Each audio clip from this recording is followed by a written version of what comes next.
misy fomba telo reto a hanafian'ny Devoly Anao. Ny fahatelo farany a tena zavadehibe fa tandremo. Aza miala ary a Manasa anao hanaraka an'izany hatramin'ny farany a ao aorian'ny générique.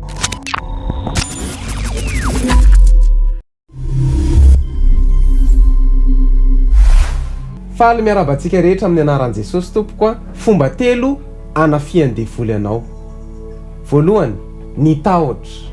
Fantaro a fa ny tahotra dia tsy avy amin'Andriamanitra. Misy fotoantsika tena manana tahotra ary tiany devoly gadraina ao anatin'ny tahotra isika. Noho izany a aza manaiky andevozin'ny tahotra. Faharoa, mampijaly anao izy a ary mamerina ny lasanao. Mandefa fisainana izy hoe tsy tian'Andriamanitra intsony ianao tsy mendrika an'io zanak'Andriamanitra ianao. Efa tara loatra ny andovanan'ny fiainanao. Fantaro fa lainga daholo zany. Fa tsy tara zany ianao raha hiverina amin'Andriamanitra. Fa sokafanao anao ny tanam-pitiavany. Fahatelo, ilay tena sarobidy indrindra, hanafika amin'ny fisainanao foana Satana.